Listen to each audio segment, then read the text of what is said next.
Hey guys, welcome back. അഭിഷേകാണ് guys. ഇന്നത് നമ്മുടെ വീഡിയോ എന്ന് വെച്ചിട്ടുണ്ടെങ്കിൽ ആ തമ്പ്നെയിൽ കണ്ട പോലെ തന്നെയാണ് നമ്മുടെ സ്വന്തം ഡൊമിനോർ 250യുടെ ഒരു 3 ഇയർ യൂസർ എക്സ്പീരിയൻസ് ആണ് നമ്മുടെ ഇന്നത്തെ വീഡിയോ. അപ്പോൾ ഇത് ആർക്കൊക്കെ റിലേറ്റ് ആവുമെന്ന് വെച്ചിട്ടുണ്ടെങ്കിൽ ഒരു ഡൊമിനർ എടുക്കാൻ നിൽക്കുന്നവരോ അല്ലെങ്കിൽ ഒരു യൂസ്ഡ് ഡൊമിനറൊക്കെ എടുക്കാൻ നിൽക്കുന്നവർക്ക് കൂടുതൽ റിലേറ്റ് ആവുന്ന വീഡിയോ ആണ്. സോ ഈ വീഡിയോ നിങ്ങൾ ഫ്രണ്ട്സോ ഫാമിലി ആർക്കെങ്കിലും കാണാൻ ഇൻട്രസ്റ്റ് ഉണ്ടെങ്കിൽ ജസ്റ്റ് ആദ്യം തന്നെ ഷെയർ ചെയ്തിട്ട് കണ്ടു തുടങ്ങിക്കോട്ടോ. അപ്പോൾ നമുക്ക് എന്തായാലും വീഡിയോയിലോട്ട് പോകാം. വീഡിയോയിലോട്ട് പോകുന്നതിന് മുന്നേ നമ്മുടെ ചാനൽ ആദ്യമായിട്ടാണ് നിങ്ങൾ ആദ്യം കാണുന്ന ചാനൽ സബ്സ്ക്രൈബ് ചെയ്യുക. അതോടൊപ്പം ബെല്ലൈക്കൺ എനേബിൾ ചെയ്യുക. എങ്കിൽ മാത്രമേ നമ്മൾ അപ്ലോഡ് ചെയ്യുന്ന പുതിയ പുതിയ വീഡിയോസ് നോട്ടിഫിക്കേഷൻ ലഭിക്കത്തുള്ളൂ. മാത്രമല്ല നമ്മുടെ ഇൻസ്റ്റാഗ്രാം ഐ ഡി ഫേസ്ബുക്ക് പേജ് ഡിസ്ക്രിപ്ഷനിലുണ്ട്. നമ്മുടെ വാട്സപ്പ് ഗ്രൂപ്പിലും ജോയിൻ ചെയ്യാം കേട്ടോ. നമ്മുടെ വാട്സപ്പ് ഗ്രൂപ്പിൽ വണ്ടിക്കാരും മാത്രം അതിനെ പറ്റിയിട്ടാണ് അവിടുത്തെ ചർച്ചകൾ മുഴുവൻ. സോ അതിൻ്റെ ലിങ്ക് ഡിസ്ക്രിപ്ഷനിലുണ്ട്. ജസ്റ്റ് ഒന്ന് കയറി പവർ ആകട്ടെ. സോ നമുക്ക് എന്തായാലും വീഡിയോയിലോട്ട് പോകാം.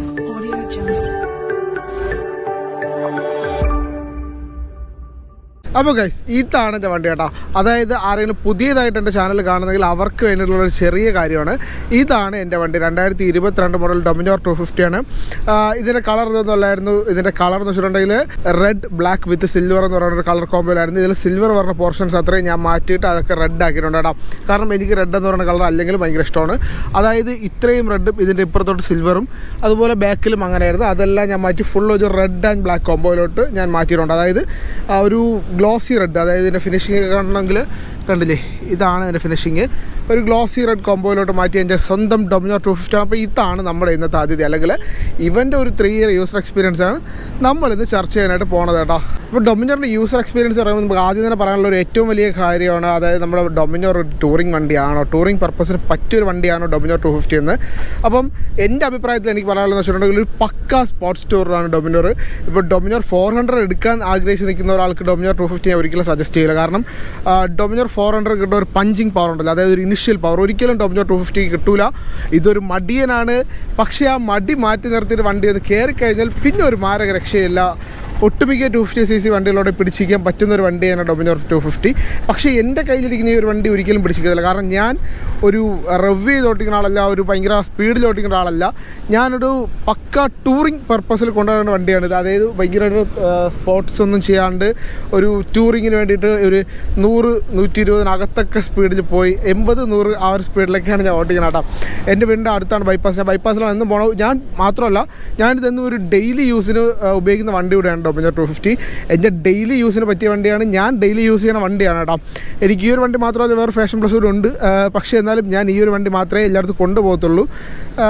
പിന്നെ ഒരു ലോങ് ടൂറിങ്ങിനും പറ്റിയ വണ്ടിയാണ്. ഇപ്പോൾ ലോങ് ടൂറിങ്ങിൽ എനിക്ക് ഇതിൻ്റെ പോരായ്മയായിട്ട് പറയാനുള്ളൊരു കാര്യം എന്ന് വെച്ചിട്ടുണ്ടെങ്കിൽ ഇതിൻ്റെ സീറ്റിംഗ് ആണ്. സീറ്റിംഗ് അത്യാവശ്യം ഹാർഡാണ് കേട്ടോ. സ്റ്റോക്ക് ആയിട്ട് പറഞ്ഞ സീറ്റ് അത്യാവശ്യം ഹാർഡാണ്.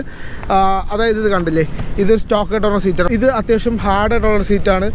എനിക്ക് സീറ്റിങ്ങിൻ്റെ കാര്യത്തിൽ പറയുകയാണെങ്കിൽ സീറ്റിംഗ് ഭയങ്കര മോശമാണ്. പക്ഷേ അത് മാറ്റി നിർത്തി കഴിഞ്ഞാൽ ഡൊമിനോർ 250 ടൂറിങ്ങിന് ബാക്കിയെല്ലാം പക്കയാണ്. അതായത് എൻജിൻ സൈഡ് ആയാലും നമുക്ക് റൈഡിങ് പൊസിഷൻ ആയാലും ഒക്കെ ടൂറിങ് ഭാഗത്ത് നോക്കുമ്പോൾ ഡൊമിനോർ 250 പക്കയാണ് കേട്ടോ. സോ അടുത്തൊരു കാര്യമാണ്, ഞാൻ എന്തുകൊണ്ട് ഡൊമിനോർ 250 കളർ ചേഞ്ച് ചെയ്ത് ഒരു പക്ക റെഡ് ബ്ലാക്ക് കോംബോ ആക്കിയെന്നുണ്ടെങ്കിൽ അത് പേഴ്സണൽ ചോയ്സാണ്. അതായത് എനിക്ക് സിൽവർ കളർ ഒട്ടും ഇഷ്ടമല്ലായിരുന്നു കേട്ടോ. അതിൽ ഏറ്റവും വലിയൊരു കാര്യം എന്ന് വെച്ചാൽ പണ്ടത്തെ, അതായത് ഞാൻ എടുക്കുന്നതിന് തൊട്ട് മുന്നേ ഇറങ്ങിയ 250 വേരിയൻറ്റ് നമ്മുടെ സിൽവർ ഈ വണ്ടിയുടെ അലോയ് വീലും ഷാസിയും വരെ സിൽവറിലാണ് ഇറക്കിയിരുന്നത്. അതിൻ്റെ പിക്ചർ ഉണ്ടെങ്കിൽ ഇവിടെ സൈഡിലൂടെ എനിക്ക് കൊടുക്കാം. അപ്പോൾ 250 പോകുന്ന സമയം എനിക്ക് ആ ഒരു പേടി ഉണ്ടായിരുന്നു. പക്ഷേ എനിക്ക് കിട്ടിയ വണ്ടി ആ സമയത്ത് മാറിയിരുന്നു കേട്ടോ. അതായത് വണ്ടിയിലെ അലോയിലും ഷാസിയിലും പറഞ്ഞാൽ ഒരു സിൽവർ മാറ്റിയിട്ട് നമ്മുടെ ടാങ്കിൻ്റെ ഈ ഒരു ഇതിലും നമ്മുടെ ബാക്ക് പാനലിൽ മാത്രമേ സിൽവർ ഉണ്ടായിരുന്നുള്ളൂ. അത് എന്തുകൊണ്ടും ഒരു വലിയ ഉപകാരമായിരുന്നു കേട്ടോ. കാരണം എനിക്ക് സിൽവർ ഒട്ടും ഇഷ്ടമില്ലായിരുന്നു. പിന്നെ വണ്ടി ഇറക്കി ഏകദേശം 1 വർഷത്തോളം ഞാൻ ആ ഒരു സ്റ്റോക്ക് കളറിൽ റെഡ് വിത്ത് സിൽവർ കളറിൽ ഞാൻ ഓടി. എന്നിരുന്നാലും ഞാൻ ഇതിലോട്ട് വന്നപ്പോൾ എനിക്ക് ഭയങ്കരമായിട്ട് സന്തോഷമായിട്ട്. കാരണം ഞാനിത് കാത്തിരുന്ന് ചെയ്തൊരു അപ്ഡേഷനാണ് വണ്ടിയിൽ. ഞാൻ ഈ വണ്ടിയിൽ ചെയ്തുള്ള ഏറ്റവും മോസ്റ്റ് അപ്ഡേഷൻ എന്ന് പറയുന്നത് കളർ ചേഞ്ച് മാത്രമാണ് കേട്ടോ. കളർ ചേഞ്ച് ചെയ്യാൻ ഒരുപാട് ആഗ്രഹിച്ചിരുന്ന സമയമാണ്. അതുകൊണ്ട് തന്നെ അത് ആഗ്രഹിച്ച് ചെയ്തപ്പം ഒരുപാട് സന്തോഷം. പിന്നെ ചെയ്തിട്ടുള്ള ഒരു മോഡിഫിക്കേഷൻ വർക്ക് എന്ന് വെച്ചിട്ടുണ്ടെങ്കിൽ നമ്മുടെ വണ്ടിയുടെ ഹാൻഡിൽ റൈസർ. വണ്ടി വാങ്ങി കറക്റ്റ് ഒരാഴ്ച കഴിഞ്ഞപ്പം 8ാമത്തെ ദിവസം ഞാൻ ഇൻസ്റ്റാൾ ചെയ്ത സാധനമാണ് ഹാൻഡിൽ റൈസറും ഈ നമ്പർ പ്ലേറ്റ് ഹോൾഡറും. JB റൈസിങ്ങിൻ്റെ നമ്പർ പ്ലേറ്റ് ഹോൾഡറാണ്. ഇത് ഒരുപാട് എൻക്വയറി എനിക്ക് വന്ന സാധനമാണ്. ഇത് JB റൈസിങ്ങിൻ്റെ നമ്പർ പ്ലേറ്റ് ഹോൾഡറാണ്. പക്ക സാധനമാണ് കേട്ടോ. 3 വർഷത്തോളം ഞാനിത് ഉപയോഗിക്കുന്നുണ്ട്. ഇതുവരെയായിട്ടും ഒരു കംപ്ലൈൻറ്റ് എനിക്ക് വന്നിട്ടില്ല. അതായത് ഒരു നെഗറ്റീവും പറഞ്ഞിട്ടില്ല. 3 വർഷം, കറക്റ്റ് 3 വർഷത്തോളം ഞാൻ ഉപയോഗിക്കുന്നുണ്ട് ഈ ഒരു നമ്പർ പ്ലേറ്റ് ഹോൾഡറും ഹാൻഡിൽ റൈസറും. ഒരു കംപ്ലൈൻറ്റ് എനിക്ക് ഈ 2 കാര്യത്തിലും പറയാനിട്ടില്ല. പിന്നെ നമ്മൾ ഉപയോഗിക്കുന്നത് നമ്മുടെ ക്രാഷ് ഗാർഡ്. എൻ്റെ പഴയ വീഡിയോസ് നോക്കിയാൽ അറിയാം, ഞാൻ ഇതിന് മുന്നേ ഉപയോഗിച്ചിരുന്നത് നമ്മുടെ മോട്ടോ ടോർക്കിൻ്റെ ക്രാഷ് ഗാർഡാണ് ഞാൻ ഉപയോഗിച്ചുകൊണ്ടിരുന്നത് കേട്ടോ. പക്ഷേ അത് ഞാൻ മാറ്റാൻ കാരണം എന്ന് വെച്ചിട്ടുണ്ടെങ്കിൽ അതൊരു ബൾക്കി ഫീലാണ് കേട്ടോ. ഭയങ്കര ബൾക്കി ഫീലാണ്. മോട്ടോ ടോർക്കിൻ്റെ ഒരു ക്രാഷ് ഗാർഡിൽ എനിക്ക് കിട്ടിയത്. ആ ഒരു ബൾക്കി ഫീൽ എനിക്കിഷ്ടമില്ല. അതുകൊണ്ട് ഞാൻ ഇപ്പോൾ വെച്ചിട്ടുള്ള AGPയുടെ ക്രാഷ് ഗാർഡാണ് കേട്ടോ. അതായത് നമ്മുടെ സാഡിലൊക്കെ പറഞ്ഞാൽ നമ്മുടെ AGPയുടെ ക്രാഷ് ഗാർഡാണ് ഞാൻ ഇപ്പോൾ യൂസ് ചെയ്യണം. ഇത് എനിക്ക് അത്യാവശ്യം ഓക്കെയാണ് കേട്ടോ. കണ്ടോ, ഇത് കണ്ടാൽ തന്നെ അറിയാം വണ്ടിയിൽ ഒരു ബൾക്കി ഫീൽ തരൂല. കണ്ടോ, ഒരു നോർമൽ ഫീൽ ചെയ്യുന്ന വണ്ടിയിൽ തരും. ഒരിക്കലും ഒരു ബൾക്കി ഫീൽ ഈ ഒരു ക്രാഷ് ഗാർഡിൻ്റെ ഭാഗത്ത് നിന്ന് വണ്ടിയിലോട്ട് തരൂല. അപ്പം ഇത് മൂന്നുമാണ് ഞാൻ വണ്ടിയിൽ ചെയ്തിട്ടുള്ള മോസ്റ്റ് അപ്ഡേഷൻ എന്ന് വെച്ചിട്ടുണ്ടെങ്കിൽ. നാലാമത്തെ കാര്യം നമ്മുടെ പെയിൻറ്റിംഗ് ആണ്. അത് ഒരു വലിയ അപ്ഡേഷൻ തന്നെയാണ്. പെട്ടെന്ന് കണ്ടാൽ ഇത് 250 ആണോ 400 ആണോ തിരിച്ചറിയാൻ പറ്റാത്തൊരു അപ്ഡേഷനാണ്. കാരണം പഴയ 400 ഇറങ്ങിയിരുന്നത് ഈ ഒരു റെഡ് ആൻഡ് ബ്ലാക്ക് കോമ്പോയിലാണ്. അതായത് BS4 400, അതായത് 2017 സമയത്തൊക്കെ റെഡ് ആൻഡ് ബ്ലാക്ക് 400 ഉണ്ടായിരുന്നു. 18 ശേഷം UG ആയതിനു ശേഷം മാത്രമാണ് 400cc ഗ്രീനും മാറ്റ് ബ്ലാക്കും മാത്രമായിട്ടുള്ളത്. ഇപ്പോഴും ഗ്രീനും മാറ്റ് ബ്ലാക്ക് മാത്രമാണ് 400cc അവൈലബിൾ ആയിട്ടുള്ളത്. അതെനിക്കൊരു പോരായ്മയായിട്ടുണ്ട്. അത് കുറച്ചുകൂടെ കളർ ഓപ്ഷൻസ് നൽകണമായിരുന്നു. ഇപ്പോൾ ഡൊമിനോർ 250 ബ്ലാക്ക് ഉണ്ട്, റെഡ് ഉണ്ട്, യെല്ലോ ഉണ്ട്, അങ്ങനെ ഒരുപാട് കളർ ഓപ്ഷൻസ് ഉണ്ട്. പക്ഷേ 400cc ഗ്രീനും ബ്ലാക്കും മാത്രമേ ഉള്ളൂ കേട്ടോ. അപ്പം 250യുടെ ബാക്കി കാര്യങ്ങൾ പറയുകയാണെങ്കിൽ എൻ്റെ ഈ വണ്ടി നിലവിൽ ഓടിയിട്ടുള്ളത് ഒരു 30,100 സംതിങ് കിലോമീറ്റർ, ഏകദേശം 30,150 കിലോമീറ്റർ ഓടിയ ഡൊമിനോർ 250ആണിത്. ഈ ഒരു 30,150 കിലോമീറ്ററും സത്യം പറയല്ലോ എൻ്റെ കൈക്ക് മാത്രം ഓടിയ വണ്ടിയാണ്. എൻ്റെ കൈ വിട്ട് ഈ ഒരു വണ്ടി വേറെ ആരും ഓടിച്ചിട്ടില്ല. സർവീസിന് കൊടുക്കുമ്പോൾ ഷോറൂമിൽ അവർ ടെസ്റ്റ് റൈഡ് ചെയ്യുന്നതല്ലാതെ മറ്റാരും ഈ ഒരു വണ്ടി ഓടിച്ചിട്ടില്ല. പിന്നെ എൻ്റെ ഫ്രണ്ട്സ്, അതായത് ഒരു പയ്യൻ മാത്രം ഈ ഒരു വണ്ടി ഓടിച്ചിട്ടുണ്ട്. അതായത് ചെറിയ ചെറിയ ആവശ്യങ്ങൾക്ക് അവനും ഓടിക്കാറുണ്ട്. അപ്പം അവനും ഒരു റൈഡറാണ്. അതായത് അവൻ്റെ കയ്യിലുള്ളത് ഒരു കൊമേഴ്ഷ്യൽ ബൈക്കാണ്. പക്ഷേ അവനും ആ ബൈക്കിൽ ഒരുപാട് റൈഡ് ചെയ്യുന്ന ആളാണ്, ഞാൻ ഈ ബൈക്കിൽ ഒരുപാട് റൈഡ് ചെയ്യുന്ന ആളാണ്. അപ്പം മറ്റാരും ഈ ഒരു വണ്ടി ഓടിച്ചിട്ടില്ല. എൻ്റെ കൈക്ക് മാത്രം ഓടിയ വണ്ടിയാണ്. അതുകൊണ്ട് തന്നെ എനിക്കൊരു പേഴ്സണലി കുറച്ചുകൂടി ഒരു അടുപ്പം നമുക്ക് കൂടുതൽ തോന്നും. കാരണം എൻ്റെ കൈക്ക് മാത്രം ഓടിയ വണ്ടി ആയതുകൊണ്ട് ആ ഒരു അടുപ്പം കുറച്ചുകൂടി കൂടുതലായിരിക്കും.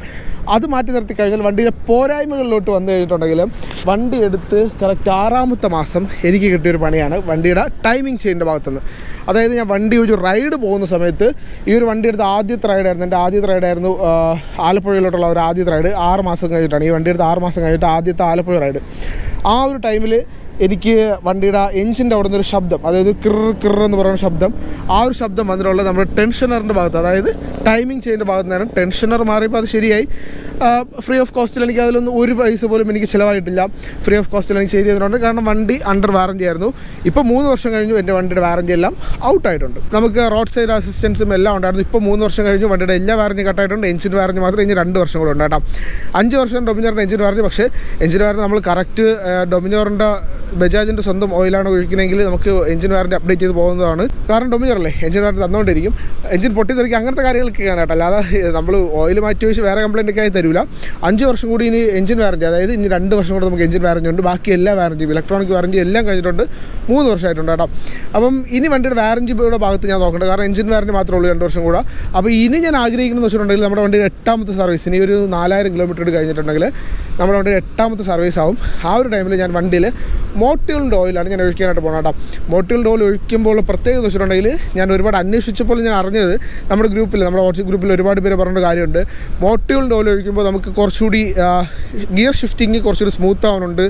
എഞ്ചിൻ അതായത് റൈഡിങ് സമയത്ത് എഞ്ചിൻ്റെ ആ ഒരു സ്മൂത്ത്നെസ് നമുക്ക് അറിയാനായിട്ട് പറ്റുമെന്ന് കേട്ടോ. ഇപ്പോൾ ബജാജിൻ്റെ ഓയിലാണ് ഞാൻ ഈ ഒരു 30,000 കിലോമീറ്ററിൽ ഒഴിച്ചത്. 30,000 കിലോമീറ്ററിൽ ഇപ്പോൾ ബജാജിൻ്റെ ഓയിൽ മാത്രമേ ഒഴിച്ചിട്ടുള്ളൂ കേട്ടോ. ഇനി ഞാൻ അടുത്ത് ഒഴിക്കാൻ പോകുന്ന ഓയിൽ മോട്ടിയോളുള്ളതാണ്. ഒരുപക്ഷെ ഞാൻ ഷോറൂമിൽ തന്നെ ഒഴിക്കാം, അല്ലെങ്കിൽ ആഫ്റ്റർ മാർക്കറ്റ് ഞാൻ ഏതെങ്കിലും വർക്ക്ഷോപ്പിലേക്ക് കൊടുത്തായിരിക്കും ഞാൻ ഈ അടുത്ത ഓയിൽ അപ്ഗ്രേഡ് ചെയ്യാനായിട്ട് പോകുന്നത്. ഓയിൽ അപ്ഗ്രേഡ് മാത്രമല്ല, നമുക്കിനി നമ്മുടെ ഇതിൻ്റെ പ്ലഗ് മാറണം, ഫ്യൂസ് മാറണം, പെട്രോൾ ഫിൽറ്റർ, അങ്ങനത്തെ കുറച്ച് കാര്യങ്ങളൊക്കെ ഇനി നമുക്കൊരു മോസ്റ്റ് മേജർ അപ്ഡേറ്റ് ആണ് ഇനി നമ്മുടെ 8ാമത്തെ സർവീസിൽ നമ്മൾ ചെയ്യാനായിട്ട് പോകണം കേട്ടോ. കാരണം 4th സർവീസിലാണ് ഇതൊക്കെ മാറിയത്. ഇനി 8th സർവീസിലാണ് ഇതൊക്കെ മാറാനുള്ളത്. അപ്പോൾ അടുത്ത സർവീസ് എന്തായാലും ചിലപ്പോൾ ഷോറൂമിൽ നിന്നായിരിക്കും, ചിലപ്പോൾ ഏതെങ്കിലും വർക്ക്ഷോപ്പിൽ നിന്നായിരിക്കും. എനിക്ക് താല്പര്യം ഷോറൂമിൽ മാറാനാണ്. കാരണം കുറച്ചുകൂടി കംഫർട്ട് ഷോറൂമിലാണ് കേട്ടോ. നമുക്ക് വീഡിയോ എടുക്കാനുള്ള കുറച്ചുകൂടി കംഫർട്ടുണ്ട് ഷോറൂമിൽ. അപ്പോൾ ഞാൻ നിലവിൽ വണ്ടി ചെയ്തുകൊണ്ടിരിക്കുന്നത് നമ്മുടെ പൈനിയർ ബജാജിലാണ്. നമ്മുടെ കൈമനത്തുള്ള പൈനിയർ ബജാജിലാണ് നിലവിൽ വണ്ടി ചെയ്തുകൊണ്ടിരിക്കണം. ഞാൻ വണ്ടി എടുത്ത സമയത്ത് അവിടെ പൈനിയർ ബജാജ് അല്ലായിരുന്നു, ദീദി ബജാജ് ആയിരുന്നു. ഇപ്പോൾ അത് പൈനിയർ ബജാജിൻ്റെ കീഴിലാണ് നടക്കുന്നത്. അപ്പോൾ പൈനിയർ ബജാജിലാണ് ഞാൻ നിലവിൽ വണ്ടി സർവീസ് ചെയ്യുന്നത്. അവിടെ രാജേഷ് SK എന്ന് പറഞ്ഞ പുള്ളിയാണ് എനിക്ക് വണ്ടി മെയിനായിട്ട് ചെക്ക് ചെയ്ത് തരണം കേട്ടോ. അതായത് പുള്ളിയുടെ അവൈലബിലിറ്റി നോക്കിയിട്ടാണ് ഞാൻ വണ്ടിയോടെ സർവീസിനായിട്ട് കയറ്റുന്നത്. അപ്പോൾ സർവീസിൻ്റെ ഭാഗത്ത് നിന്ന് എനിക്ക് വന്നത് 6ാമത്തെ മാസത്തിൽ വന്ന നമ്മുടെ ടൈമിംഗ് ചെയിൻ്റെ ഇഷ്യൂ. പിന്നെ റീസൺലി എന്ന് വെച്ചിട്ടുണ്ടെങ്കിൽ ഒരു 7 മാസം മുന്നേ വണ്ടിയുടെ ടെമ്പറേച്ചർ സെൻസർ കംപ്ലയിൻ്റ് ആയിട്ടുണ്ടായിരുന്നു. അതായത് അത് എൻ്റെ വീഡിയോ നോക്കിയാൽ അറിയാം, പഴയ വീഡിയോസിലൊക്കെ നോക്കിയാൽ അറിയാം. നമ്മുടെ ഈ ഒരു ഭാഗം കേട്ടോ, ഇവിടെ നിന്ന് നമ്മുടെ എഞ്ചിൻ്റെ ഓയിൽ ലീക്കായി കേട്ടോ. ഈ ഒരു ഭാഗത്ത് നമ്മുടെ എഞ്ചിൻ്റെ ഓയിൽ ലീക്കായി. അപ്പം അപ്പോഴേ ഞാൻ അവിടുത്തെ പുള്ളീനെ വിളിച്ച് ചോദിച്ചു. അപ്പോൾ പറഞ്ഞതെന്ന് വെച്ചാൽ വണ്ടി കൊണ്ടുപോകാൻ നോക്കാം, നമുക്ക് എന്തെങ്കിലും ചെയ്യാൻ പറ്റുമോ ചെയ്യാം എന്നൊക്കെയാണ്. അതെനിക്ക് വലിയൊരു പണിയായിട്ട് കിട്ടിയില്ല, കാരണം ടെമ്പറേച്ചർ സെൻസർ ആയിരുന്നു. പക്ഷേ ഞാൻ ഒരുപാട് ടെൻഷൻ അടിച്ചൊരു കാര്യമാണ് കേട്ടോ അത്. കാരണം ഓയിൽ ലീക്ക് എന്നൊക്കെ പറയുമ്പോൾ ഞാൻ വിചാരിച്ചു എൻ്റെ പൊന്നു ഇതാനും ഒരു മേജർ പണിയായിരിക്കുമെന്ന്. പക്ഷേ ഒരു മേജർ പണിയല്ലായിരുന്നു, അത് ചെറിയൊരു പണിയായിരുന്നു. അത് അപ്പോഴെന്നെ ഏകദേശം കൊണ്ടുപോയി അന്ന് വൈകുന്നേരം തന്നെ എനിക്ക് വണ്ടിയുടെ ടെമ്പറേച്ചർ സെൻസർ മാറി തന്നു. അത് ഫ്രീ ഓഫ് കോസ്റ്റ് ആയിരുന്നു, വണ്ടി അണ്ടർ വാറൻറ്റിയിലായിരുന്നു. അപ്പം അതൊക്കെ ഫ്രീ ഓഫ് കോസ്റ്റിൽ നമുക്ക് ചെയ്തു തരുന്ന കാര്യങ്ങളാണ്. പിന്നെ എനിക്ക് വേറെ പണി വലുതായിട്ട് കിട്ടിയിട്ടില്ല. ഈ ഒരു 2 പണിയാണ് എനിക്ക് വലുതായിട്ടുള്ള പണി. വലുതായിട്ട് നല്ല ചെറുതായിട്ടായാലും വേറെ പണി പിന്നെ കിട്ടാറുണ്ട് ഗൈസ്. ഇൻഡിക്കേറ്റർ ഇത് ഫ്രണ്ടിൽ 4ാമത്തെ ഇൻഡിക്കേറ്ററാണ് ഇരിക്കുന്നത്, ബാക്കിൽ 6ാമത്തെ ഇൻഡിക്കേറ്ററാണ് കേട്ടോ. ഇത് രണ്ടും ആഫ്റ്റർ മാർക്കറ്റാണ്, ബജാജിൻ്റെ ഇൻഡിക്കേറ്റർ അല്ല. പക്ഷേ ഫ്രണ്ടിലിരിക്കുന്ന 2ഉം ബജാജിൻ്റെ ഇൻഡിക്കേറ്റർ തന്നെയാണ്. ഇതും ബജാജിൻ്റെ ഇൻഡിക്കേറ്റർ തന്നെയാണ്. ബാക്കിലിരിക്കുന്ന ആഫ്റ്റർ മാർക്കറ്റാണ് കേട്ടോ. കാരണം എപ്പോൾ റൈഡ് പോയാലും വണ്ടി ഒരിക്കൽ വീഴും, ഇൻഡിക്കേറ്റർ വളയും പൊട്ടും. പിന്നെ ഇൻഡിക്കേറ്റർ മാറ്റിയെന്നുള്ള ഓപ്ഷൻ മാത്രമേ ഉള്ളൂ. ഇപ്പോൾ ഞാൻ അത് സ്റ്റോക്ക് ചെയ്തിട്ടുണ്ട് കേട്ടോ. ആഫ്റ്റർ മാർക്കറ്റ് ഇൻഡിക്കേറ്റർ ഞാൻ സ്റ്റോക്ക് ചെയ്തിട്ടുണ്ട്. ഞാനൊരു 4 പീസ് എൻ്റെ ഇരിപ്പുണ്ട്. കാരണം പൊട്ടിയെ ഞാൻ തന്നെ ഇപ്പോൾ എടുത്ത് മാറ്റാറുണ്ട്. പിന്നെ വേറെ വന്നിട്ടുള്ള പണി വെച്ചിട്ടുണ്ടെങ്കിൽ നമ്മുടെ ഹാൻഡിലാണ് കേട്ടോ. ഹാൻഡിലിൽ ചെറിയൊരു പണി എന്ന് വെച്ചിട്ടുണ്ടെങ്കിൽ വണ്ടി എവിടെയെങ്കിലും വീഴുന്ന സമയത്ത് ഹാൻഡിൽ ബെൻഡ് ആവാറുണ്ട് കേട്ടോ. ഈ ചെറുതായിട്ട് ഇവിടെ നിന്നൊക്കെ ഹാൻഡിൽ ബെൻഡ് ആവാറുണ്ട്. അത് വണ്ടി എവിടെയെങ്കിലും വീഴുന്ന സമയത്ത് എനിക്ക് കോമൺലി കിട്ടുന്നൊരു പണിയാണ്. പക്ഷേ അതൊരു പണിയല്ല, അത് എൻ്റെ കയ്യിൽ നിന്ന് വേണ്ട ഒരു പണിയാണ്. ഇപ്പം ഈ ഒരു ക്രാഷ് ഗാർഡ് AGPയുടെ ക്രാഷ് ഗാർഡ് വെച്ചതിന് ശേഷം അത് കുറച്ചുകൂടി എനിക്ക് പ്രൊട്ടക്റ്റ് ചെയ്യാനായിട്ട് സാധിക്കുന്നുണ്ട് കേട്ടോ. ഹാൻഡിലൊക്കെ മറിഞ്ഞു വരുന്ന സമയത്ത് ക്രാഷ് ഗാർഡിൻ്റെ ഒരു സൈഡിലാണ് ചെന്ന് ഇടിക്കുന്നത് കേട്ടോ. അപ്പം വലുതായിട്ട് നമുക്ക് ആ ഒരു ഇടി ഹാൻഡിലോട്ട് ഇമ്പാക്റ്റ് ചെയ്യാറില്ല. പിന്നെ പില്ലിയൻ റൈഡറിൻ്റെ കാര്യം പറയുമ്പം അത്യാവശ്യം നല്ല രീതിക്ക് കംഫർട്ടുണ്ട്. നല്ല രീതിക്ക് തന്നെ കംഫർട്ടുണ്ട്. കാരണം റൈഡറിനേക്കാളും കുറച്ചുകൂടി ഹൈറ്റിലാണ് പില്ലിയൻ. ഇപ്പോൾ ഓവർ ഹൈറ്റ് അല്ല, കുറച്ച് അല്പം എനിക്ക് തോന്നുന്നൊരു 1/2 ഇഞ്ചോ 1 ഇഞ്ചോ ഒക്കെ ഹൈറ്റിലാണ് പില്ലിയൻ റൈഡർ ഇരിക്കുന്നത്. അപ്പോൾ അതുകൊണ്ട് തന്നെ പില്ലിയൻ റൈഡറിന് അത്യാവശ്യം നല്ല രീതിക്ക് ഇങ്ങനെ കംഫർട്ട് തരുന്നുണ്ട്. കംഫർട്ട് എന്ന് വെച്ചിട്ടുണ്ടെങ്കിൽ നമുക്ക് വിഷനിലി, അതായത് കാണുമ്പോഴും കംഫർട്ടുണ്ട്, ബാക്കിൽ ഇരിക്കുമ്പോഴും കംഫർട്ട് തരുന്നുണ്ട്. പിന്നെ ബാക്കിൽ ഞാൻ വെച്ചിട്ടുള്ള കാരിയർ ഉണ്ടാവും. ഈ ഒരു കാരിയർ നമ്മുടെ ബജാജിൻ്റെ ഡിസ്കവറിൻ്റെ കാരിയറാണ്. ഇതിൽ സ്റ്റോക്ക് കിട്ടുന്ന കാരിയർ കുറച്ചു മോശം എന്നല്ല, കുറച്ചുകൂടി നല്ലത് ഈ ഒരു കാരിയറാണെന്ന് എനിക്ക് തോന്നി. ഇതിൽ ടൂറിംഗ് കാരിയറൊക്കെ ഞാൻ ഇൻസ്റ്റാൾ ചെയ്തിട്ടുണ്ടായിരുന്നു. അതായത് നമ്മുടെ ഡൊമിനർ 400ൻ്റെ ടൂറിംഗ് കാരിയറൊക്കെ ഞാൻ സ്റ്റോക്ക് ഇൻസ്റ്റാൾ ചെയ്തിട്ടുണ്ടായിരുന്നു. അതൊക്കെ മാറ്റിയിട്ടാണ് ഞാനിപ്പോൾ പിന്നെയും ഈ ഒരു ബജാജിൻ്റെ ഡിസ്കവറിൻ്റെ ഗ്രാബ് റെയിൽ വെച്ചിട്ടുള്ള കേട്ടോ. ഇത് കുറച്ചുകൂടി നല്ലതാണ് കേട്ടോ. എനിക്ക് ലുക്ക് വൈസ് നോക്കുമ്പോഴും ഇത് കുറച്ചുകൂടി നല്ലതാണെന്ന് തോന്നിയിട്ടുണ്ട്. കണ്ടില്ലേ, അത്യാവശ്യം നല്ല രീതിയിൽ ലുക്ക് വരുന്നുണ്ട്. പിന്നെ പില്ലിയൻ റൈഡർ ഇരിക്കുമ്പോഴും കുറച്ചുകൂടി നമുക്ക് ഹോൾഡ് ഇരിക്കാനുള്ളൊരു സെറ്റപ്പ് കൂടെ ഈ ഒരു കാരിയറിലുണ്ട് കേട്ടോ. പിന്നെ വേറെ നോക്കുവാണെങ്കിൽ ടയർ അപ്ഗ്രേഡ് ചെയ്തിട്ടുണ്ട്. ഞാനിപ്പോൾ ഇട്ടിട്ടുള്ള ടയർ അപ്പോളോ ട്രാംബിളർ എസ്റ്റി എന്ന് പറയുന്ന ഒരു ടയറാണ്. നോൺ റൈഡിയൽ ടയറാണ്. ഫ്രണ്ടും ബാക്കും ആ ടയർ ഞാൻ ഇട്ടുള്ളത്. പിന്നെ ബാക്കിൽ ടയർ സൈസ് അപ്ഗ്രേഡ് ചെയ്തിട്ടുണ്ട്. 140/70/17 ബാക്കിൽ ഇട്ടിട്ടുള്ളത്. അപ്പോളോ ട്രാംബിളർ എസ്റ്റിയാണ് ബാക്കിൽ ഇട്ടിട്ടുള്ളത് കേട്ടോ. ബാക്കിൽ സ്റ്റോക്ക് ആയിട്ട് പറഞ്ഞാൽ 130/70/17 ഒരു സൈസ് അതായത് 10 ഇഞ്ച് ഞാൻ അപ്ഗ്രേഡ് ചെയ്തിട്ടുണ്ട്. 140/70/17 ഇത് അത്യാവശ്യം നല്ല ടയർ തന്നെയാണ്. ടയർ മാറ്റിയിട്ട് ഏകദേശം ഒരു 18 കിലോമീറ്റർ ഓടിച്ചിട്ടുണ്ട്, 18,000 കിലോമീറ്റർ ഓടിച്ചിട്ടുണ്ട്. ഇതുവരെയായിട്ട് കണ്ടോ ഗ്രിപ്പെല്ലാം അത്യാവശ്യം നല്ല രീതിയിൽ ഗ്രിപ്പും കാര്യങ്ങളുണ്ട്. ഇതുവരെയായിട്ട് മോശം അഭിപ്രായം എനിക്ക് ടയറിൻ്റെ ഭാഗത്ത് നിന്നില്ല കേട്ടോ. നിങ്ങളാരും ഡൊമിനർ 250 ടയർ അപ്ഗ്രേഡ് ചെയ്യുന്നുണ്ടെങ്കിൽ, നോൺ റൈഡിയൽ ടയർ ആണ് നിങ്ങൾ സെലക്ട് ചെയ്യുന്നുണ്ടെങ്കിൽ, ഞാൻ കണ്ണും പൂട്ടി നിങ്ങൾക്ക് സജസ്റ്റ് ചെയ്യാം അപ്പോളോ ട്രാംബിളർ എസ്റ്റി. ഇതിൻ്റെ റേഡിയൽ ടയർ തന്നെ വേണമെന്നുണ്ടെങ്കിൽ അപ്പോളോ ട്രാംബിളർ SR എന്ന് പറഞ്ഞ ടയറുണ്ട്. പക്ഷേ നിങ്ങൾ ഓവറായിട്ട് ടയർ അപ്ഗ്രേഡ് ചെയ്യാതിരിക്കുക കേട്ടോ. അതായത് യൂസ്ഡ് ട്രാക്ക് ടയേഴ്സൊക്കെ വാങ്ങിച്ചിട്ട് ഒരു 180 ആ ഒരു സെക്ഷൻ ടയറൊക്കെ ഇടാണ്ട് മാക്സിമം 150ക്ക് അകത്തൊരു 160 മാക്സിമം 160 അതൊക്കെ വരുന്നൊരു ടയർ ഇട്ടിട്ടുണ്ടെങ്കിൽ നമുക്ക് റൈഡിങ്ങും അത്യാവശ്യം നല്ലതായിട്ട് കിട്ടും, ബ്രേക്കിങ്ങും അത്യാവശ്യം നല്ലതായിട്ട് കിട്ടും കേട്ടോ. ഓവറായിട്ട് ടയർ അപ്ഗ്രേഡ് ചെയ്യാതിരിക്കുക, മാക്സിമം യൂസ്ഡ് ടയർ വാങ്ങിച്ചിടാതിരിക്കുക. അതെൻ്റെ പേഴ്സണൽ അഭിപ്രായമാണ്. ഇതിനോട് അംഗീകരിക്കാം. ഇതെൻ്റെ പേഴ്സണൽ അഭിപ്രായമാണ്. മാക്സിമം യൂസ്ഡ് ടയർ വാങ്ങിച്ചിടാതിരിക്കുക. അതാണ് നിങ്ങളുടെ ലൈഫിനും നിങ്ങളുടെ വണ്ടിയുടെ ലൈഫിനും നല്ലത് കേട്ടോ. മാത്രമല്ല ഫ്രണ്ടിലെ ടയർ നോക്കുന്നത് 180/17 ഫ്രണ്ടിൽ വരുന്ന അതായത് സ്റ്റോക്ക് ടയർ തന്നെയാണ്. 180/17 ഫ്രണ്ടിൽ വരുന്നത്. ബാക്കിൽ മാത്രമേ ടയർ അപ്ഗ്രേഡ് ചെയ്തിട്ടുള്ളൂ. ഫ്രണ്ടിൽ അപ്പോളോ ട്രാംബിളർ എസ്റ്റി തന്നെയാണ്. 2 ടയറും പെയറായിട്ട് വാങ്ങിയതാണ്. പിന്നെ എൻ്റെ ഒരു പേഴ്സണൽ ചോയ്സ് എന്ന് വെച്ചിട്ടുണ്ടെങ്കിൽ 2 ടയറും പെയറായിട്ട് വാങ്ങുമ്പോൾ നമുക്ക് കിലോമീറ്റർ എത്ര കിട്ടുമെന്ന് അറിയാൻ കേട്ടോ. ഞാൻ ഈ ടയർ മാറുമ്പോഴും ആദ്യം ബാക്കായിരിക്കും തേച്ച് തീരുന്നത്. പക്ഷേ ഞാൻ ഈ ടയർ മാറിയാലും 2 ഒരുമിച്ച് മാറും. എൻ്റെ പേഴ്സണൽ അഭിപ്രായമാണ്. എനിക്കതാണ് കുറച്ചുകൂടി ഇഷ്ടം കേട്ടോ. കുറച്ചുകൂടി വണ്ടിയുടെ ലൈഫിൽ നല്ലത് അതാണെന്ന് വിശ്വസിക്കുന്ന ഒരാളാണ് ഞാൻ. അപ്പം ഒരു 10,000 കിലോമീറ്റർ കൂടെ ഓടിക്കഴിഞ്ഞാൽ ഈ ടയർ മാറും. തേഞ്ഞില്ലെങ്കിൽ ഞാൻ 10,000 കിലോമീറ്റർ ഓടിക്കഴിഞ്ഞാൽ ഈ ടയർ മാറും. അപ്പോളോ ട്രാംബിളർ SR എന്ന് പറയുന്നത്, അതായത് നമ്മുടെ നോൺ റേഡിയൽ ടയറിൽ നിന്ന് മാറി റേഡിയൽ ടയറിലോട്ട് ഞാൻ വരും. അപ്പോളോ ട്രാംബിളർ SR എന്ന് പറയുന്ന ടയറിലോട്ട് വരും. ഫ്രണ്ട് 180/17 ഫ്രണ്ടിലെ ടയർ സെക്ഷൻ. സ്റ്റോക്കായിട്ട് വരുന്നത് 180/17. പിന്നെ സ്റ്റോക്കായിട്ട് വരുന്ന ടയർ അറിയാലോ ഗസ്, MRFൻ്റെ ടയറാണ്. മോശമൊന്നുമല്ല, കുറച്ചുകൂടി നല്ലത് അപ്പോളോ ട്രാംബിളറാണ്. ഞാൻ ഒരുപാട് അന്വേഷിച്ചിട്ട് ഇട്ട ടയറാണ് അപ്പോളോ ട്രാംബിളർ ST. അപ്പം എനിക്ക് കുറച്ചുകൂടി കംഫർട്ടായിട്ട് തോന്നിയതും ഇത് തന്നെയാണ്. റൈഡിങ് സമയത്തായാലും നമുക്ക് വണ്ടിയുടെ ലൈഫിനായാലും എല്ലാം നല്ലത് അപ്പോളോ ട്രാംബിളർ ST ആണ് കേട്ടോ. ഇനി ഇതിൻ്റെ റേഡിയൽ ടയർ ഉണ്ടെങ്കിൽ അപ്പോളോ ട്രാംബിളർ SR നിങ്ങൾക്ക് സജസ്റ്റ് ചെയ്യാവുന്നതാണ്, നിങ്ങൾക്ക് ഉപയോഗിക്കാവുന്നതാണ് കേട്ടോ. പിന്നെ ഇതിൻ്റെ ഹെഡ്ലൈറ്റ് ഒരു അട്രാക്റ്റീവ് ആയിട്ടുള്ള മാസീവ് ഹെഡ്ലൈറ്റാണ് നമ്മുടെ ഡൊമിനോ 250ക്കുള്ള. ഒരു ആഫ്റ്റർ മാർക്കറ്റ് ആയിട്ടുള്ള ഒരു ഫോഗ് ലൈറ്റിൻ്റെയോ അല്ലെങ്കിൽ ഒരു ഡൂം ലൈറ്റിൻ്റെയോ ആവശ്യം നമുക്ക് വരുന്നില്ല. അത്യാവശ്യം നല്ല രീതിക്ക് തന്നെ ബ്രൈറ്റൻ ആയിട്ടുള്ളൊരു ഹെഡ്ലൈറ്റാണ് നമ്മുടെ ഡൊമിനോ 250ക്കുള്ള. അത്യാവശ്യം നല്ല രീതിക്ക് തന്നെ ബ്രൈറ്റൻ ആണ് കേട്ടോ. ഇപ്പോൾ നമുക്ക് വണ്ടി ഓണാക്കുന്ന സമയത്തായാലും ഈ ഒരു DRLൊക്കെ അത്യാവശ്യം നല്ല രീതിക്ക് തന്നെ ബ്രൈറ്റൻ ആയിട്ടുള്ള ഹെഡ്ലൈറ്റാണ്. പിന്നെ ഈ ഒരു വൈസർ ഉണ്ടല്ലോ, ഈ ഒരു വൈസർ ഞാൻ മാറ്റിയിട്ടുണ്ട്. ഇത് ഡൊമിവെൽ 2.0 എന്ന് പറയുന്നൊരു വൈസറാണ്. അതായത് നമ്മുടെ സ്റ്റോക്ക് വൈസറിനേക്കാളും കുറച്ചുകൂടി ഒന്ന് അപ്ഗ്രേഡ് ആയിട്ട് കുറച്ചുകൂടി പൊങ്ങി നിൽപ്പുണ്ട്. പക്ഷേ ഓവറായിട്ടൊരു ടൂറിംഗ് വൈസറൊന്നുമല്ല. വണ്ടിയുടെ ലുക്കിന് വേണ്ടിയാണ് ഞാൻ മാറ്റിയത്. നമ്മുടെ കോക്പിറ്റിൽ എന്നുള്ള വിഷ്വൽ നോക്കുമ്പോൾ ഇങ്ങനെ ഇരിക്കും. ഞാൻ ഫോൺ വെച്ചിട്ടുണ്ട്. നമ്മുടെ കോക്പിറ്റിൽ നോക്കുമ്പോൾ ഈ ഒരു വൈസർ ഇങ്ങനെയാണ് ഇരിക്കുന്നത് കേട്ടോ. അപ്പോൾ ഇതാണ് നമ്മുടെ ഡൊമിനോറിൻ്റെ ഒരു യൂസർ എക്സ്പീരിയൻസ്. അപ്പോൾ ബാക്കി കാര്യങ്ങൾ എന്തായാലും നമുക്ക് റൈഡ് ചെയ്തുകൊണ്ട് പറയാം. സോ നമ്മളിപ്പോൾ വീഡിയോ എടുക്കുന്ന സ്ഥലം നമ്മുടെ വിഴിഞ്ഞം ഹാർബറാണ് കേട്ടോ. ആ കാണുന്നതാണ് നമ്മളെ കോവളം ലൈറ്റ് ഹൗസ്. ഈ കാണുന്ന നമ്മുടെ വിഴിഞ്ഞം ഹാർബറാണ്. ഹാർബറിൻ്റെ സൈഡിൽ നിന്നാണ് വീഡിയോ എടുക്കുന്നത്. അപ്പോൾ എൻ്റെ വീടിൻ്റെ അടുത്ത് തന്നെയാണ് ഈ ഒരു ഭാഗം വരുന്നത്. അപ്പം ഹാർബറിൻ്റെ സൈഡിൽ നിന്നാണ് വീഡിയോ എടുക്കുന്നത്. അത്യാവശ്യം നല്ലൊരു സ്പോട്ടാണ്. നിങ്ങൾക്ക് ആർക്കെങ്കിലുമൊക്കെ വേണ്ടിയിട്ട് വീഡിയോസ് എടുക്കുന്നതിൽ വന്ന് എടുക്കാം. പക്ഷേ വൈകുന്നേരം വന്നാൽ കുറച്ചുകൂടി ബെറ്റർ ആയിരിക്കും. ഇപ്പം പക്കാ വെയിലാണ്, കണ്ടില്ലേ? പക്കാ വെയിലാണ്. ഈ ഒരു വെയിലത്ത് നിന്ന് ഉരുവിയാണ് ഞാൻ ഈ വീഡിയോ എടുക്കണം. അപ്പം നമുക്ക് എന്തായാലും ഇനി റൈഡ് ചെയ്തുകൊണ്ട് ബൈക്ക് കാര്യങ്ങൾ പറയാം. അപ്പോൾ ഗൈസ്, നമുക്ക് റൈഡ് ചെയ്തുകൊണ്ട് പറയാനുള്ള കാര്യം എന്ന് വെച്ചിട്ടുണ്ടെങ്കിൽ നമ്മളാ വണ്ടി ശരിക്കും പറഞ്ഞാൽ ഞാൻ ഈ ഡൊമിനർ എടുത്തിട്ട് 3 വർഷവും 3 ദിവസമായിട്ടുണ്ടായിട്ട് ഇന്ന്. അപ്പം ഇത്രയും ദിവസമായിട്ട് എനിക്ക് വണ്ടിയിൽ ഒരു നെഗറ്റിവിറ്റി പറയാനായിട്ടൊന്നുമില്ല കേട്ടോ. ഒരു പക്ഷേ ഞാൻ അതെല്ലാം അഡ്ജസ്റ്റ് ചെയ്തുകൊണ്ടായിരിക്കാം. പക്ഷേ വണ്ടി എടുത്ത സമയത്ത് തൊട്ട് എനിക്ക് വണ്ടിയിൽ നെഗറ്റിവിറ്റി ആയിട്ട് കണ്ടുപിടിക്കാനോ പറയാനായിട്ടോ ഒന്നും തന്നെ ഇല്ലായിരുന്നു. അപ്പോൾ അഡ്ജസ്റ്റ് ആയതെന്ന് പറയാൻ പറ്റത്തില്ല. സോ നിങ്ങൾ ആരെങ്കിലും ഡൊമിനോ 250 എടുക്കാനായിട്ട് പ്ലാൻ ചെയ്യണമെന്നുണ്ടെങ്കിൽ as my observation is the best choice for Riders. Because ഒരു മൈലേജ് വേണം, ഒരു കൊമേഴ്ഷ്യൽ യൂസിന് പറ്റിയൊരു വണ്ടി വേണം, ഡെയിലി യൂസിന് പറ്റിയൊരു വണ്ടി വേണം എന്നൊക്കെ നോക്കുന്നുണ്ടെങ്കിൽ കണ്ണുപൂട്ടി ഞാൻ സജസ്റ്റ് ചെയ്യുന്നു ഡൊമിനോ 250. ബിക്കോസ് ഒരു റൈഡർക്ക് ഒരു വണ്ടി എങ്ങനെയായിരിക്കണോ അതുപോലെ തന്നെയാണ് ഡൊമിനോ 250. നമുക്ക് ലോങ് ആണെങ്കിൽ ലോങ് പോകാം, ഇതേപോലെ ഡെയിലി യൂസിനാണെങ്കിൽ അങ്ങനെ ഉപയോഗിക്കാം. പിന്നെ എൻ്റെ ഹൈറ്റ് എന്ന് വെച്ചിട്ടുണ്ടെങ്കിൽ 5.5 ആണ് എൻ്റെ ഹൈറ്റ് കേട്ടോ. അപ്പോൾ എനിക്ക് ഈ ഒരു ഹൈറ്റിൽ ഈ ഒരു വണ്ടി ഓക്കെയാണ്. കാരണം എനിക്ക് മറ്റൊന്നും തോന്നിയിട്ടില്ല ഇതുവരെ. ഹൈറ്റ് പോരാ, അതുകൊണ്ട് എനിക്ക് വണ്ടി കയ്യിൽ നിൽക്കുന്നില്ല അങ്ങനെ. പിന്നെ ഇടയ്ക്കൊക്കെ ഒരു പ്രശ്നം അതിനുണ്ട്. ഇപ്പോൾ എനിക്ക് ട്രാഫിക്കിലൊക്കെ വെച്ചിട്ട് വണ്ടി ചെറിയൊരു സീനായിട്ടുണ്ട്. ചിലപ്പോഴൊക്കെ എൻ്റെ കയ്യിൽ നിൽക്കില്ല, ബാക്കിൽ ആളൊക്കെ ഇരിക്കുന്നെങ്കിൽ എൻ്റെ കയ്യിൽ നിൽക്കില്ല.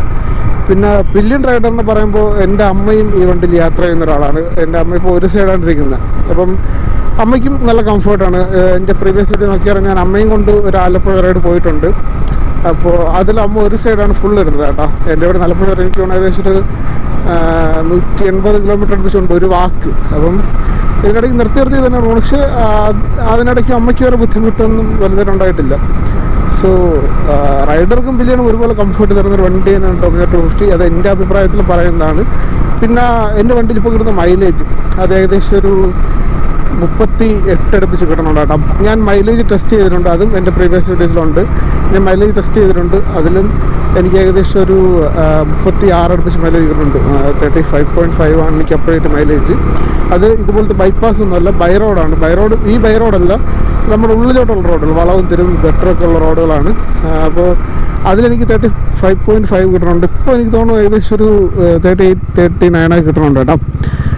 പിന്നെ ആ വീഡിയോയുടെ കമൻറ്റ് ബോക്സിൽ നോക്കിയാൽ അറിയാം, 40 കിട്ടുന്നവരുണ്ട്, 40+48 കിട്ടുന്നവരുണ്ട്, 50 കിട്ടുന്നവരുണ്ട്, 80-85 സ്പീഡിലേക്ക് പോയിട്ടും അവർക്ക് 50 കിട്ടുന്നുണ്ടെന്ന് പറയുന്നവരുണ്ട്. സോ അതൊക്കെ എനിക്ക് തോന്നുന്നു ഓരോ വണ്ടിയുടെ ഡിപ്പെൻസ് അല്ല, വണ്ടിക്ക് ഒരു മൈലേജ് ഇരിക്കും, ഓരോ റൈഡേഴ്സിന് ഡിപ്പെൻസ് ആണ് കേട്ടോ. ഇപ്പോൾ ചിലർ പയ്യെ തന്നെ ഓട്ടിക്കും, ചിലർ ഭയങ്കരമായിട്ട് പൊളിച്ച് ഓട്ടിക്കും. അപ്പം ഓരോ റൈഡേഴ്സിനെ ഡിപ്പെൻഡ് ചെയ്താണ് വണ്ടിക്ക് കിട്ടുന്ന മൈലേജ്. അപ്പോൾ പവർ കൂടിയ വണ്ടിക്ക് പവർ കൂടുതലായിരിക്കും എന്ന് പറയുന്ന പോലെ പവർ കൂടിയ വണ്ടിക്ക് മൈലേജും അത്യാവശ്യം ഷോർട്ടായിരിക്കും. പക്ഷേ എനിക്ക് തോന്നുന്നു ഈ ഒരു 250cc അത്യാവശ്യം പറ്റിയ മൈലേജ് തന്നെയാണ് ഒരു 40 എന്നൊക്കെ പറയണത്. ഇപ്പോൾ 400cc, ഇതിൻ്റെ 400cc ആണെങ്കിൽ എനിക്ക് തോന്നുന്നു ഏകദേശം ഒരു 30 ആയിരിക്കും ഡൊമിനർ 400 കിട്ടുന്ന മൈലേജ് കേട്ടോ. അതായിരിക്കും എന്ന് പറയാൻ കാരണം എൻ്റെ ഫ്രണ്ട്സിന് ഒരുപാട് പേർക്ക് ഡൊമിനർ 400 ഉണ്ട് UG, അതായത് 2017 ശേഷമുള്ള UG മോഡൽ ഡൊമിനർ 400 എൻ്റെ ഫ്രണ്ട്സിന് ഒരുപാട് പേർക്കുണ്ട്. അപ്പം അവർ പറയുന്നതാണ് അവർക്കൊരു 28, 25, 30 അതിനകത്തേക്ക് കിട്ടുള്ളത്. പിന്നെ അവരൊക്കെ അത്യാവശ്യം പൊളിച്ചു കൊണ്ടിരിക്കുന്ന ആൾക്കാരാണ്. അപ്പം അവർക്കും ഞാൻ ചോദിച്ചിട്ടുണ്ട് കേട്ടോ, അവർക്ക് എന്തെങ്കിലും നെഗറ്റീവ് പറയാനുണ്ടോ ഡൊമിനർ. പക്ഷേ അവരെല്ലാവരും ഇപ്പോൾ ഒട്ടുമിക്ക ഡൊമിനർ യൂസേഴ്സും പറയുന്നൊരു കാര്യമാണ് സർവീസ് പോരായ്മയാണ്. സർവീസ് കോസ്റ്റ് അല്ല, സർവീസ് പോരായ്മയാണ്. ഒരിടത്തും നല്ല സർവീസ് ഒന്നും ഇല്ലെന്ന്. അപ്പോൾ പക്ഷേ എനിക്ക് ഇതുവരെ സർവീസ് സെൻറ്ററിലൊന്നൊരു പോരായ്മയായിട്ട് എനിക്കൊന്നും തോന്നിയിട്ടില്ല. കാരണം ഞാൻ കൊടുക്കുന്ന നമ്മുടെ ട്രിവാൻഡ്രം കരിമനത്തുള്ള പൈനർ ബജാജിലാണ് ഞാൻ വണ്ടി നിലവിൽ ഇന്നേ വരെ സർവീസിന് കൊടുത്തിട്ടുള്ളത്. എനിക്ക് സർവീസ് സെൻ്ററിൽ ഒരു പോരായ്മയായിട്ട് എനിക്കൊന്നും തോന്നിയിട്ടില്ല. കാരണം ഞാൻ അവരുടെ അടുത്ത് പെരുമാറുന്ന അങ്ങനെ ആയതുകൊണ്ടായിരിക്കാം. എനിക്ക് ഒരു ദിവസം പറയും, ഇപ്പം 2 ദിവസം കഴിഞ്ഞ് തരാൻ പറഞ്ഞാൽ ചിലപ്പോൾ അത് 3 ദിവസം ആവും. പക്ഷേ നമ്മുടെ വണ്ടി സർവീസ് സെൻ്ററിൽ ഇരിക്കുന്ന എന്നൊരു സമാധാനം നമുക്കുണ്ട്. പിന്നെ ഹാൻഡിൽ ഞാൻ പറയില്ല, ഈ ഹാൻഡിൽ ഞാൻ ഏകദേശം ഒരു 3 പ്രാവശ്യം എടുത്ത് ഒരു ഹാൻഡിൽ മാറിയിട്ടുണ്ട്. 3 പ്രാവശ്യം ഞാൻ സർവീസ് സെൻ്ററിൽ തന്നെയാണ് മാറിയത്. സാധനം വാങ്ങി അവിടെ കൊടുത്ത് അവിടെ നിന്ന് തന്നെ മാറിക്കും. അപ്പോൾ അതിന് വലിയ പേയ്മെൻ്റ് ഒന്നും എനിക്ക് വന്നിട്ടില്ല. ഏകദേശം ഒരു 500-നകത്തൊക്കെ ഹാൻഡിൽ ചേഞ്ച് ചെയ്യണമെന്ന് എനിക്ക് പേയ്മെൻറ്റൊക്കെ വന്നിട്ടുള്ളൂ. പിന്നെ ഹാൻഡിൽ മാത്രം ചേഞ്ച് ചെയ്യണമല്ല, പണ്ട് ജനറൽ ചെക്കപ്പും കൂടെ ഒക്കെ ചെയ്ത് ഒരു 500-600 അതിൻ്റെ അകത്തൊക്കെ നിൽക്കും. പിന്നെ വണ്ടിയിൽ പറയാനായിട്ടുള്ളതെന്ന് വെച്ചിട്ടുണ്ടെങ്കിൽ, നിങ്ങൾ ആരെങ്കിലും Dominar 250 W400 അതൊക്കെ എത്താൻ പ്ലാൻ ചെയ്യണമെന്നുണ്ടെങ്കിൽ ഇപ്പോൾ തന്നെ മാക്സിമം എടുക്കുക. കാരണം സെപ്റ്റംബർ 22 ശേഷം, എനിക്ക് തോന്നുന്നു നിങ്ങൾ ഈ വീഡിയോ കാണാൻ സെപ്റ്റംബർ 22 ശേഷം എടുക്കും. അതിനുശേഷം GST ഹയസ്റ്റ് ആവുന്നുണ്ട്. അപ്പം 250cc എടുക്കുന്നവർക്ക് അതൊരു പ്രശ്നമല്ല. 250cc എടുക്കുന്നവർക്ക് ബെറ്ററാണ്, കാരണം അപ്പോൾ GST കുറച്ചുകൂടെ കുറയും. പക്ഷേ 400cc എടുക്കുന്നവർക്ക് അതൊരു പോരായ്മയാണ്. കാരണം 400cc എടുക്കുമ്പോൾ GST കുറച്ചുകൂടെ ഹൈക്ക് ആവുകയാണ്. അപ്പം 350cc മേളിലോട്ടുള്ള വണ്ടികൾക്കൊക്കെ GST ഹൈക്ക് ആവുകയാണ്. അപ്പം നിങ്ങൾ എടുക്കുന്നുണ്ടെങ്കിൽ 400 എടുക്കുന്നുണ്ടെങ്കിൽ ഇപ്പം എടുക്കുക, അതായിരിക്കും ബെറ്റർ ഓപ്ഷൻ എന്ന് എനിക്ക് തോന്നുന്നു. പിന്നെ മേജറായിട്ട് പറയാനുള്ള കാര്യം എന്ന് വെച്ചിട്ടുണ്ടെങ്കിൽ, നമ്മൾ ഓവറായിട്ട് സ്പീഡ് എടുത്ത് ഓട്ടിക്കാതിരിക്കുക. കാരണം ഇപ്പം റോഡുകളിലൊക്കെ ഞാൻ തന്നെ ഡെയിലി ഒരുപാട് ആക്സിഡൻറ്റ് കാണുന്ന ആളാണ്. കാരണം ഞാൻ ബൈപ്പാസിൽ കൂടെയാണ് പോകണം കേട്ടോ. അപ്പം ഒരുപാട് ആക്സിഡൻറ്റുകൾ കാണുന്നതും അറിയുന്നതുമാണ്.